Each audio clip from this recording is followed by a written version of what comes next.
So I'm going to talk about MEV and NFTs, but before we get started, I was at a party last night, and someone said, "Oh, Jeff, you're speaking tomorrow. What are you going to be talking about?" And I said, MEV and NFTs. And they said, "Oh, that's a super interesting topic. You could probably do a day-long webinar on that." And I said, "Yeah, well, I've got 10 minutes." So it's going to be a super deep topic. I'm hoping to give you a high-level overview of what is MEV, how does it relate to NFTs, and then maybe how can you use it for yourself. Okay, so first off, about me. I'm a dev. I work at a Web3 development DAO called Raid Guild. I'm also working on a fit-to-earn protocol called Commitpool. I'm a degen/trader in NFTs, DeFi, and TradFi. Okay, so first off, what is MEV? MEV is miner extractable value, formerly now known more so as maximal extractable value. We'll talk about that in a second, which basically refers to every 15 seconds on average, a new block is created on Ethereum by a miner. That miner basically has God mode to build that block however they would like. And MEV is the process of basically stacking the deck in their favor to make additional money on top of the normal fees and block reward that they would get. And some examples of what MEV could be are DEX arbitrage. So as a miner, I might submit some favorable arbitrage opportunities for myself on the block to make some money. I might front run some market order transactions to be able to take advantage of that. Or sandwich trading, basically stacking the deck, once again, in my favor, a bunch of DEX trades to make some additional money. So those are kind of ERC20 examples. We'll, of course, talk about some NFT examples of MEV as well. Okay, just two more terms before we kind of jump into it. A searcher, what is a searcher? So miners don't want to spend their time like searching for these opportunities. They just want to cash the checks, right?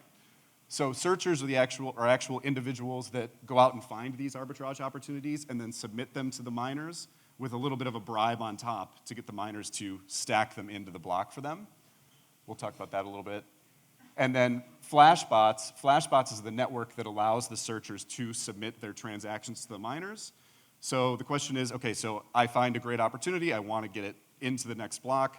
How do I do that? I can submit it to Flashbots. Flashbots has 85% of the hashing power on average, something like that. So if you submit a MEV transaction to Flashbots, you've got a pretty good chance of it getting into the next block. And an important piece here is through Flashbots, you never reveal your transaction to the mempool. It goes straight to the miners. Okay, so that's a lot of words, a lot of like technical stuff. We got through that part. Now some pictures. On the right here, I've got the mempool, which is stack ranked from low gas fee transactions to high gas fee transactions. In the middle is the miner, and on the right is the block that they want to create, block 1, 2, 3. Their job is they want to fill up the block with to make as much money as possible by taking transactions out of the mempool. So what that looks like without MEV is basically they'll go grab those highest value transactions and they'll fill up their block. You can see the water is now full. So this is kind of the way that the market is intended to be used. But with MEV, we can see Flashbots is added on top, and there's now these even higher value transactions that they can include in their block to make even more money. Okay, so this is not an MEV conference. It's not an Ethereum conference. Why? How is this relevant to NFTs? Let's talk about that. Okay, here's example number one. Some of you may remember back in May, there was a 105 punk scoop in one block, one transaction. I don't know if anyone remembers that. Yep. I think there might have been like two in the same day or something like that, and punks went from 20 to 40 or something, which was nuts. This is a good example of MEV and NFTs. Down here at the bottom, I know you can't read it in the back, maybe in the front you can. There's a 5 Ethereum transaction from the buyer to the miner. That's the bribe saying, okay, I'm gonna pay you 5 Ethereum and then get all of these transactions in one block for me. And then this goes up for all 105 punks buying each individual one. The buyer wanted to do this to not kind of tip their hand. If they kind of did it block by block, someone might catch on, hey, there's a big buyer coming in, and then the price is gonna run away from them, and it's gonna get much more expensive. So that's one example of MEV in NFTs. Another one is minting. Did anyone here try to get a Vogu this year? Yeah. I know a lot of people tried, a lot of people failed because gas went absolutely crazy.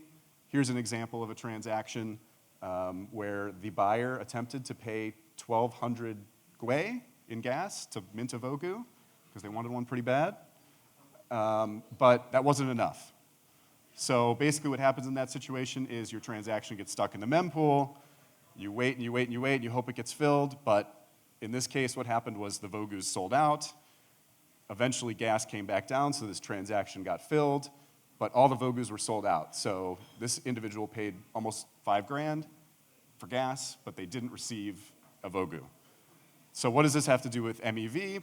Well, with Flashbots, like I said, your transaction doesn't go to the mempool. It just goes straight to the miner, and if the miner doesn't include that transaction in the block, you don't pay any fees. So you can kind of avoid this situation by kind of like you're getting a guaranteed fill or you're not paying anything. And we'll talk about a little bit maybe how you could use that as an individual to help protect you from this situation. And then the last example is on the secondary market. Does anyone notice anything exciting about this picture?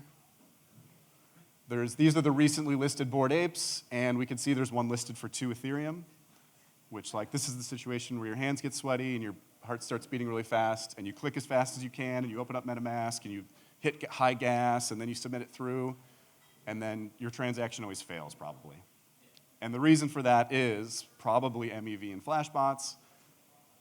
If I were to as a searcher, make a transaction for this, I mean, it's not unreasonable to submit a 20 ETH bribe, right?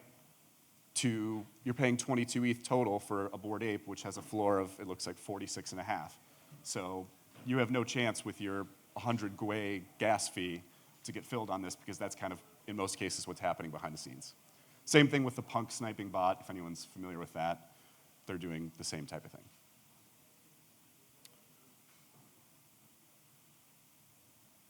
Okay. So someone said this was the terrifying day of the conference because we're talking about regulation and taxes and federal grand juries or something. So that's where I fit in, which is like, that was terrifying, Jeff. What do I do about this? Okay, so how can I try it? I have an option for you. I have a QR code. Maybe I'm not holding the mic close enough to my mouth. I have a QR code here that you can scan that will bring you to a blog post that will give you an idea of how to set up Flashbots Protect RPC for MetaMask.